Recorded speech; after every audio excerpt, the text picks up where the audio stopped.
근데 오늘 설교와 관련된 이야기이기도 해요. 자, 정답을 알고 나면 사실 그렇게 어려운 문제가 아닌데, 정답을 알고 나면, 근데 우리가 정답에 혹은 너무 문제에만 우리가 집중해 있다 보니까 정답을 찾는 게 가끔 어려운 경우들이 있다라는 것을 저는 얘기하고 싶었어요. 자, 여러분, 우리가 살다 보면 우리가 스스로가 풀어야 되는 여러 가지 문제들이 존재합니다. 어쩌면 사칙 연산과 같이 어찌 보면 알고 나면 또 풀다 보면 생각보다 간단한 문제들이 우리들에게도 있지만, 어떤 문제들은 오늘 아까 그 버스와 같이 아무리 풀어보려고 해도 풀릴 것 같으면서도 풀리지 않을 만한 문제들이 많이 있어요. 자, 존상이 말하는 이 문제는 중간고사나 기말고사와 같은 어떤 시험에서 나오는 문제를 얘기하는 것이 아니라, 여러분이 인생을 살아가다 보면 내 스스로 풀 수 없는 문제들이 우리 안에 많이 존재한다는 것을 이야기하고 싶어요.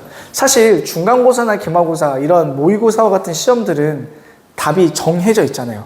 그렇죠? 그 답을 유추하기 위한 내 노력, 내 방법이 어떤 방법으로 가느냐에 따라서 정답이냐 아니냐로 나눌 수 있지만, 인생은 우리가 살아가는 방법에 있어서 삶의 방법에 있어서 문제와 답은 우리가 그렇게 쉽사리 풀 수 없는 것들이 의외로 많다라는 것을 이야기하고 싶었어요. 다시 아까 그 버스의 문제를 다시 한번 생각해 봐요. 버스의 방향을 물어보는 문제인데, 아무리 보아도 우리가 듣기 전에는 이게 쉽사리 유출이 되지 않는 거예요. 자, 이런 것과 같다고 저는 생각을 해요. 어떤 문제들은 우리가 이미 문제의 답이 쓰여져 있기도 하고, 문제를 조금만 멀리서 보아도 알 수 있는 문제들이 답이 있음에도 불구하고, 그래서 어쩌면 사실은 그러한 문제들은 답이 의외로 간단한 문제인데도 불구하고 우리가 너무 문제에만 집중해 있다 보면 그 집중되어 있는 그 문제 안에 너무 사로잡혀 있어서 답 자체를 보지 못하는 경우들도 있다라는 거예요. 여러분, 살면서 겪게 되는 여러 가지 우리 안에 문제들이 있어요. 그러나 이 문제들에 대해서 세상은 답을 알려주지 않아요. 더 정확하게 말하면 세상이 말하고자 하는 그 답은 결국은 자기 주관적인 해석과 또한 노력에 따라서 답은 스스로가 내어지는 문제라고 이야기해요. 그러니까 어떤 사람에게는 똑같은 문제를 바라보면서도 불구하고 어떤 사람에게는 A라는 답이 나오고, 어떤 사람은 B라는 답이 나오고, 어떤 사람은 C라는 답이 나올 수도 있고, 혹은 반대로 한 문제에 대해서 어떤 사람은 A라고 답했는데 어떤 사람은 A-라고 얘기할 수도 있는 거예요. 무슨 말인지 이해가 좀 되세요? 수학처럼 쉽게 풀어지는 답이 인생과 같다면 좋겠지만, 우리의 인생은 생각보다 쉽지 않다라는 것이에요. 그런데 신기하게도 성경은 굉장히 정확하게 우리가 살아가는 삶의 문제에 있어서 답을 한 가지로 내놓고 있어요. 그게 뭐냐면 하나님만 바라봐라 입니다. 답이 뭐라고요? 네, 학교를 다니면서 풀어지는 기말고사, 중간고사, 모의고사와 같은 문제들은 답이 정해져 있고, 그 답을 어떻게 유추하느냐가 여러분들의 학습의 능력에 따라 달려있지만, 인생은 그렇지 않다라는 거예요. 우리가 아무리 많이 살고 좋은 책, 다양한 방면의 책을 읽고 좋은 인생의 선배들이 있다 하더라도 그 답을 내리는 것은 결국은 내 경험에 따라서, 내 어떤 데이터에 따라서 답을 내리지만, 성경은 그렇지 않아요. 성경은 니네가 살아가면서 다가오는 여러 가지 문제들, 거기에 대한 답은 오직 하나님께 있다. 그러니까 하나님만 바라봐라 라고 성경은 그렇게 얘기하고 있어요. 자, 이 말을 잘 기억하면서 오늘의 이 본문의 말씀을 한번 따라가 보려고 합니다. 오늘 본문인 시편 22편은 우리가 두 카테고리로 나누어서 성경을 보게 돼요. 하나는 시편 22편 1절부터 21절까지의 말씀이고, 다른 하나는 오늘 본문 구절인 22절부터 31절까지의 말씀이에요. 자, 그리고 이 말씀을 두 가지 카테고리로 나눈다고 얘기했을 때, 첫 번째 카테고리가 우리에게 먼저 중요합니다. 1절부터 21절까지의 핵심을 이야기하냐면 그 핵심은 1절에 나와 있는데, 우리 1절 말씀 같이 한번 읽어보도록 할게요. 시작! 나의 하나님, 어찌하여 나를 버리십니까? 어찌하여 그리 멀리 계셔서 살려달라고 울부짖는 나의 간구를 듣지 아니하십니까? 여러분 혹시 이 말씀 어디서 되게 유사한 말씀 들어본 적 있지 않으세요? 이 말씀은 예수님께서 십자가에 달리셨을 때 하셨던 7가지의 말씀 중에 한 가지입니다. 마태복음 우리 27장 47절 같이 한번 볼게요. 같이 읽겠습니다. 시작. 3시쯤에 예수께서 큰 소리로 부르짖어 말씀하셨다. 엘리 엘리 라마 사박다니. 그것은 나의 하나님 어찌하여 나를 버리셨나이까? 라는 뜻이다. 그러니까 예수님께서 오늘 이 마태복음 27장 46절에 엘리 엘리 라마 사박단이라고 하는 이 말은 구약의 오늘 본문의 말씀인 시편 22편 1절의 말씀을 인용한 것입니다. 엘리라고 하는 말은 헬라어로 하나님이라는 말이고, 라마라고 하는 말은 왜라는 말이고, 사박단이라고 하는 말은 당신이 나를 버렸다라는 말이거든요. 그래서 이 말을 엘리 엘리 라마 사박단이라는 말을 다시 한번 우리말로 직역하면 하나님 당신은 왜 나를 버리십니까? 라는 말이에요. 여러분 이 말을 들었을 때 여러분들 어떻게 느껴져요? 어떤 사람에게는 대단히 예수님이 화를 내고 있는 것 같은 감정으로 다가올 수도 있고, 어떤 사람에게는 이 예수님의 이 말이 마치 하나님께 향해서 절규하는 것과 같은 그런 감정으로 느껴질 수도 있어요. 예수님께서 하나님에게 복받쳐 오르는 감정으로 이렇게 얘기하시는 거예요. 하나님 왜 지금 이 십자가에서 나를 버리고 계십니까? 하나님 왜 나를 이렇게 십자가에 달리게 하셨나요? 어쩌면 예수님은 그렇게 절규하는 표현으로, 감정으로 이야기하고 계십니다. 이렇게 생각도 해보아져요. 예수님이 지금 이 정도로 하나님께 원망과 분과 화를 내시는 이유는 어쩌면 십자가의 고통이 그만큼 감당하기 힘들 만큼 너무나 고통스러워서, 여러분 십자가는 그때 당시에 최악의 형벌 중에 하나였습니다. 우리가 너무나 잘 알고 있죠.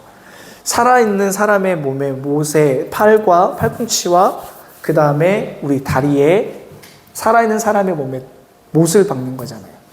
그리고 사람을 천천히 죽이는 행위예요. 물론 십자가에 달리기 그 전에 언덕에 오르게 할 때에도 사람들 채찍으로 사람을 때릴 때 그 채찍의 끄트머리에는 날카로운 것이 붙어 있어서 사람이 채찍을 한번 휘두르고 뺄 때마다 사람의 살점이 찢겨 나갈 정도의 고통이 있는 거예요. 그 고통을 짊어지고 십자가에 올라서 살아있는 상태로 못을 박히고, 그 위에서 그 뜨거운 햇빛 아래 피와 몸의 수분이 다 말라질 정도의 고통을 당하다가 죽는 게 십자가의 형벌이거든요. 예수님은 거기에 심지어 창으로 옆구리에 찔렸어요. 그 안으로 피와 물이 쏟아지게. 자, 이러한 고통 가운데 예수님이 하나님께 울부짖은 거예요. 하나님 왜 이 십자가의 고통 가운데 나를 버려두십니까? 라고 하는 거예요.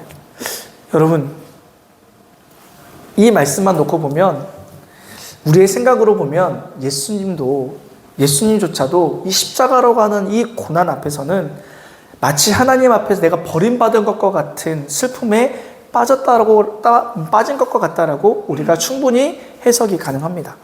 그런데 잘 생각해 보세요. 예수님은 지금 상황이 어떤 상황이라고 그랬어요? 십자가에서 죽기 직전의 상황이에요. 죽음을 이미 죽기 직전인 거예요. 근데 그 상황에서 예수님이 하나님께 대해서 하나님 왜 나를 버리셨습니까? 라고 하는 이 말씀을 구약에 오는 이 시편 22편의 말씀을 인용하고 있거든요. 그런데 그렇다면 이 오늘 시편 22편에 쓴 저자의 감정도 이와 같지 않을까라고 우리가 또 생각을 충분히 해볼 수 있겠죠. 전사님 말이 혹시 이해가 되나요? 십자가에서 고통받으시면서 그 고통을 표현하시는 그 말씀에 인용되어진 구절이 오늘 시편 22편 말씀이라는 거예요. 여러분 시편 22편을 쓴 사람은 누구일까요? 바로 우리가 너무나 잘 알고 있는 다윗입니다. 그러니까 다윗도 시편 22편 1절의 말씀에 하나님 왜 나를 버리셨습니까? 라고 하는 고통과 절규의 그 화와 온갖 감정이 뒤섞인 그 감정의 표현을 오늘 하나님께 하고 있다는 거예요. 그렇다면 우리가 무엇을 바라봐야 될까요? 다윗이 오늘 왜 다윗은 예수님과 같은 이 절규와 이 고통의 이 고난의 이 호소하는, 그 다음에 이 고통에 대해서 몸부림치면서 절규하는 이 말을 하는 그 다윗에게는 어떠한 고난과 어려움이 있었을까라는 것에 대해서 우리가 오늘 간단하게 살펴보려고 합니다. 여러분, 다윗이 시편 22편의 말씀을 쓸 때에는 어떤 상황이었냐면 당신의 장인 어른인 사울 왕에게 쫓겨서 피신을 당할 때 쓴 시입니다. 여러분, 사울은 이스라엘의 첫 번째 왕이었어요. 그런데 하나님께 기름 부음을 받았던 이 사울이 하나님께 충성하겠습니다, 하나님의 말씀을 잘 듣고 하나님께서 내게 주신 이 백성들을 내가 잘 살피겠습니다 라고 했음에도 불구하고, 그가 기름 부음 받은 왕이었음에도 불구하고 하나님과 점점 멀어지게 되었고, 다윗은 이러한 사울에 이어서 두 번째 왕이 될 것을 이미 내정받은 하나님의 사람이었어요. 여러분, 하나님은 다윗을 여러 방면으로 보호하여 주시고 인도하여 주시고 지켜주셨습니다. 그 예가 뭐냐면 골리앗을 물리칠 때이기도 했습니다. 다윗은 용맹한 군사, 용맹한 장수로서 단순히 골리앗을 물리치는 데에만 그가 사용되어졌을 뿐만 아니라 여러 가지 이스라엘을 위한 전쟁과 전투 가운데에서도 가장 선봉장이 되었는 등 이스라엘 안팎의 여러 가지 일들을 해결하는 데 가장 영향력을 많이 미치는 사람이 되었습니다. 어느 순간 사울보다도 다윗이 더 많은 영향력과 소위 말하면 스타 중에 스타가 되어지니까 어떻게 돼요? 사울의 입장에서는 질투심이 나는 거예요. 사람들이 수군거리기 시작했죠. 이제 사울은 영향력이 없고 이제 다윗이 영향력이 있으니 우리 이제 사울을 이어서 다윗을 우리가 왕으로 섬기자, 왕으로 모시자, 그렇게 수군거리는 것을 듣는 사울의 입장에서는 얼마나 자신의 입장에서 질투가 나고 화가 났겠어요. 그래서 어떻게 해요? 감히 사울이 다윗을 죽이려고 했습니다. 그래서 이 질투 때문에 다윗을 죽이고자 한 이 사울을 피해서 다윗은 도망 다니기 시작했던 거예요. 어디까지 도망가냐면요, 자신이 물리쳤었던 이 골리앗의 족속인 블레셋 족속의 그 한 가운데에 들어가기도 합니다. 그래서 성경에는 어떤 이야기까지 있냐면 블레셋의 어느 한 지역에 갔다가 다윗을 알아본 사람들로 인해서 다윗이 블레셋의 당시의 왕이었던 아기 왕에게 이제 불려가는 거예요. 그래서 다윗은 살기 위해서 어떻게 하냐면 미친 사람 행세를 하는 거예요. 그래서 야, 이 사람 진짜 우리 골리앗을 죽인 다윗 왔냐? 근데 지금 이게 뭐냐? 얘 왜 이렇게 미친 사람이 되었어? 야, 얘는 죽일 가치도 없다. 야, 그냥 보내. 이렇게 되는 거예요. 그렇게 다윗은 죽음의 고비를 그렇게 넘기는 사람이기도 했습니다. 다윗은요, 자신을 죽이려고 했던 이 사울에게 있어서 여러 방면으로 무려 2번이나 다윗을 죽이고자 했었던 이 사울의 암살 계획의 역으로 사울은 무려 2번이나 사울을 죽일 수 있는 기회도 있었어요. 그런데 중요한 사실은 다윗은 이 상황에서 뭐라고 고백하냐면 하나님의 기름 부은 자를 우리가 어떻게 죽일 수 있느냐, 죽이면 안 된다 라고 이야기했습니다. 그러니까 다윗은 이러한 상황들을 볼 때 다윗이 겪고 있는 여러 가지 어려움 속에서도 자신이 입었던 은혜, 자신만의 도리는 어떻게 해서든지 지키려고 하는 본인의 노력이 있었어요. 근데 문제는 뭐냐면 이러한 자신의 도리와 자신의 은혜와 자신의 노력이 있음에도 불구하고 자신의 마음과는 다르게 사울은 더욱더 자신의 부끄러움을 당했다고 해서 이 수치를 못 이겨서 질투심과 수치에 더 화가 난 이 사울은 다윗을 죽이려고 더 안간힘을 썼다라는 거예요. 사울에게 계속해서 쫓기는 이 다윗은 자신이 겪는 이 문제를 어떻게 바라보냐면, 야, 이러다가 결국은 내가 사울한테 죽을 수도 있겠다. 하나님이 분명히 다음 왕으로 나를 분명히 내정하셨음에도 불구하고, 야, 이거는 내가 도무지 이제는 내가 지쳤다, 힘들겠다, 그냥 나 사울에게 곧 죽을 것 같다 라는 그런 마음의 심정이 끝까지 다가온 거예요. 그래서 오늘 이 고난을, 이 어려움을, 이 고통을 이길 수 없고 견딜 수 없어서 다윗이 하나님께 이렇게 고백하는 거예요. 하나님, 왜 나를 이렇게 벼랑 끝으로 몰아내시는 겁니까? 하나님, 왜 나를 죽이려고 하십니까? 하나님, 지켜주신다고 했잖아요. 근데 하나님, 왜 결국은 나를 사울에게 죽게 하십니까? 이렇게 고백을 하는 거예요. 여러분, 이러한 상황들을, 이러한 다윗의 고백을 묵상하다 보니까 이러한 생각이 들더라고요. 우리는 우리 인생도 가만히 생각해 보면 우리는 종종 우리가 스스로 그렇게 인생에 슬럼프가 온다라고 표현들을 하는데, 여러분, 우리에게도 지속적으로 해결하지 못하는 문제들 때문에 우리의 마음이 상해지고, 그래서 그것 때문에 우리가 지속적으로 우리가 부정적인 생각이 들 때가 있어요. 여러분, 슬럼프가 무엇인가요? 우리가 아무리 노력해도 우리의 노력과 다르게 결과가 나오지 않는 것이 슬럼프입니다. 여러분, 내가 아무리 열심히 공부를 해도 성적이 나아지지 않으면 나는 공부하는 머리가 아닌가 보다 라고 생각할 때가 있잖아요. 그렇죠? 혹은 내가 주어져 있는 내 부정적인 환경과 형편들을 내가 감당하고 좋은 방향으로 내가 이끌어 보려고 노력을 해도 나아지지 않을 때 여러분 혹시 어떠한 감정이 드실까요? 내가 아무리 하나님께 기도하고 열심히 하나님 말씀도 보고 예배에 빠지지 않고 열심히 예배를 드려도 내가 내 삶으로 돌아오면 가정에서 부모님과의 관계는 전혀 개선이 되지 않고 친구들과의 관계조차도 회복되어지지 않는다고 하면, 성적이 공부를 한 만큼 나아지지 않는다고 하면 여러분도 아마 그런 고백하지 않겠어요? 하나님, 내가 진짜 하나님 믿는 거 맞아요? 하나님 진짜 내 아버지 맞아요? 근데 왜 내 상황은 하나도 나아지지 않아요? 하나님이 우리 부모님 나에게 선택해 주셨다면서요. 근데 왜 나는 하나님 부모님과 관계가 나아지지 않아요? 하나님, 왜 내 성적은 나아지지 않아요? 하나님, 왜 자꾸 나는 친구들 사이에서 왕따가 되는 거예요? 하나님이 내 아버지라면서요. 하나님이 나를 지켜주신다면서요.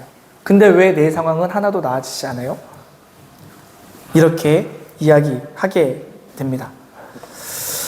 그런데 신기하게도 다윗은 1절과 21절에서 이렇게 하나님이 나를 버리신 것 같다라고 불평 이상 뛰어넘는 감정의 호소를 했는데, 오늘 본문의 말씀은 또 그렇지 않다라는 거죠. 22절 말씀부터 시작해보면 완전히 반대되어지는 고백을 하고 있는 것을 볼 수 있어요. 22절부터 31절의 말씀에 보면 하나님을 찬양합시다. 우리의 문제를 해결하신 하나님을 찬양합시다. 우리 아버지신 하나님을 찬양합시다 라고 얘기해요. 문제가 해결되었기 때문이에요. 24절 말씀 같이 볼까요? 24절 말씀 같이 읽겠습니다. 시작. 그는 고통받는 사람의 아픔을 그들을 외면하지도 않으신다. 부르짖는 사람에게는 언제나 응답하여 주신다. 자, 여러분, 아까 1절의 말씀에 하나님 어찌하여 나를 버리셨나이까 라고 얘기했는데, 오늘 24절에서는 뭐라고 얘기해요? 하나님이 우리의 문제를 가볍게 여기지 않으신다. 우리의 기도에 응답하신다 라고 얘기하고 있어요. 문제가 해결되었으니까 하나님을 찬양하고 있겠죠. 그렇죠? 다윗이 분명히 처음 1절에서는 왜 하나님 나를 버리셨나이까 라고 얘기하면서 24절에서는 하나님이 내 기도에 내 고난을, 내 고통을 외면하지 않으시고 응답하신다라고 하는, 다윗이 이 20편의 말씀만 놓고 보면 마치 이중인격자와 같은 모습을 보여주고 있습니다. 여러분, 왜 그에게는 도대체 어떠한 삶의 변화가 일어났을까요? 저는 이 말씀 보다가 여러분 이렇게 결론이 되어지더라고요. 우리가 문제에 집중하다 보니까, 너무 문제에 집중하다 보니까 문제 밖에 계신 하나님에 대해서 우리가 진지하게 신뢰하지 못했었던 것이 아닐까. 문제에 빠져서 하나님을 의지하지 못했었던 우리의 삶의 태도에 어쩌면 해답이 있었다라는 거예요. 다윗의 인생의 처음부터 끝까지 함께 하시는 그 하나님을 신뢰한다라고 얘기하면서도 자신에게 다가오는 고난과 문제가 있을 때마다 그 고난과 문제라고 하는 그것에 너무 사로잡혀서 신앙적으로 시야가 좁아져서 그 문제보다 크신 하나님에 대해서 본인은 이미 수차례 경험했음에도 불구하고 내가 하나님보다 감당할 수 없는 문제로 그 문제가 여겨졌기 때문에 하나님을 어느 순간 신뢰하지 못했다라는 것을 우리가 알 수 있다라는 거예요. 여러분, 양치기 소년이었던 다윗이 어떻게 골리앗을 무너뜨릴 수 있었을까요? 그가 놀라운 사냥꾼 때문이었을까요? 근데 성경을 묵상하다 보면 결국은 다윗이 골리앗을 무너뜨릴 수 있었던 것은 하나님이 함께 하셨기 때문입니다.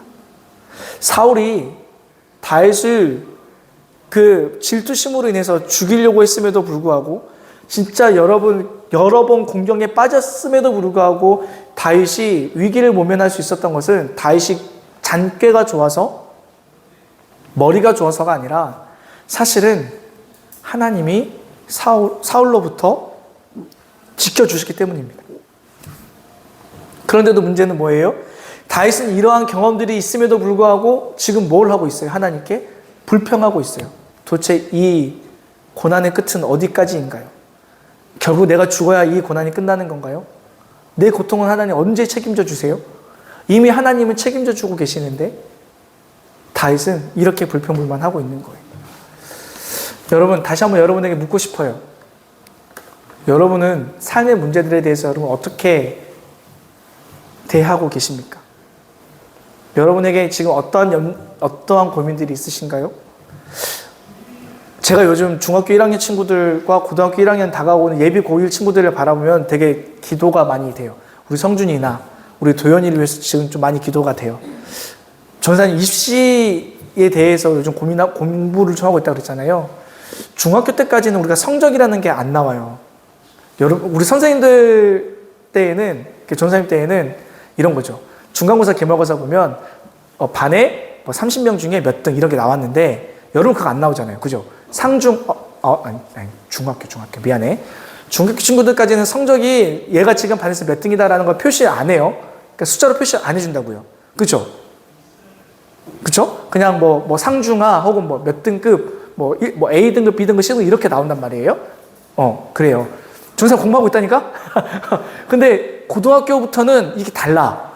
전사님 되게 막 너무 크게 충격을 받았는데, 고등학교 때부터는 이게 등급으로 나누어지는데, 등급이 내가 몇 등급이냐에 따라서, 얘는 그래도 대학교 갈 수 있다. 얘는 가려면 진짜 빡시게 공부해야겠다. 이제 이런 게 평가가 되어지는 게 3월 모의고사부터라고 하더라고요. 그러니까 우리 성준이나 우리 도현이를 왜 기도를 많이 해줘야 되는 이유는 얘네 지금 다가오는 모의고사나 중간고사가 얘네 앞으로의 대학을 좌우할 수 있는 거기 때문에. 그래서 얘네 지금 엄청나게, 그치, 성준 열심히 공부하고 있지. 지금 매일매일, 봐봐. 여러분 혹시 그걸 느낄지 모르겠지만, 성준이를 보면 지금 살이 좀 빠진 것 같아. 내가 너를 위해 정말 열심히 기도하고 있는데, 혹시 이제 다음 주 우리 도현이 오면, 도현이 한번 봐봐요. 살 빠졌나 안 빠졌나. 진짜 도현이 매일 학원에 선행학습하느라 도현이 살 빠질 수도 있어. 어찌됐든, 성적이라는 게 이제 진짜 중요한 거라는 거예요. 그런데 그러니 스트레스를 받겠어요? 안 받겠어요? 받겠죠. 아니, 물론 중학생 친구들도 받아요. 성적 관리를 잘 해야 되니까. 받는단 말이에요. 새로운 학교라고 하는 이 환경의 부담감, 또 성적의 부담감, 거기에 사춘기라고 하는 내 감정이 막 아침에는 좋았다가 갑자기 9시엔 좋았는데 9시 반 되니까 나빠졌다가 막 이렇게 요동치는 이러한 우리의 이 사춘기 시절에 말할 수 없는 긴장의 연속이 우리에게 있다라는 거예요. 여러분, 친구들과의 관계에서는 어떻습니까? 여러분들 부모님과의 관계는 어떠세요? 어쩌면 자꾸 부모님에게 잔소리 듣고 친구들과 못 어울리고 성적은 나아지지 않고 하는 이러한 연속적인 굴레 속에서 여러분들 스스로 내 자존감도 무너지지 않고 계신가요? 만약에 이 모든 상황들이 다 포함되고 있다면 여러분들은 그러면 아마 사춘기의 슬럼프라고 하는 터널들을 하나하나 지금 건너고 있는 시기일 수도 있습니다. 여러분, 이런 문제들에 대해서 선배들은 이렇게 얘기합니다.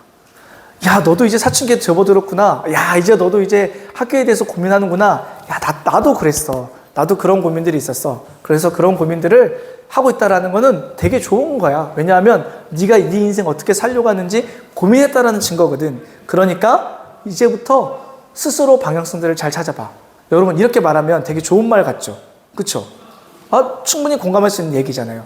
근데 그 대답이 틀렸다가 아니라 성경은 정확하게 우리에게 정답을 제시해주고 있다니까요. 뭐라고요?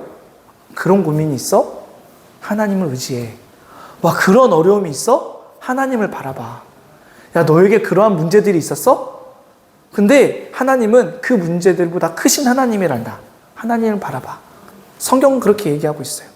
시편 43편 우리 5절 말씀입니다. 같이 한번 읽어볼게요. 시작. 내 영혼아 어찌하여 그리하게도 낙심하며 어찌하여 그렇게도 괴로워하느냐. 하나님을 기다려라. 이제 내가 나의 구원자 나의 하나님을 또다시 찬양하련다. 사랑하는 여러분, 하나님은 우리와 함께 계시는 분이십니다. 아멘?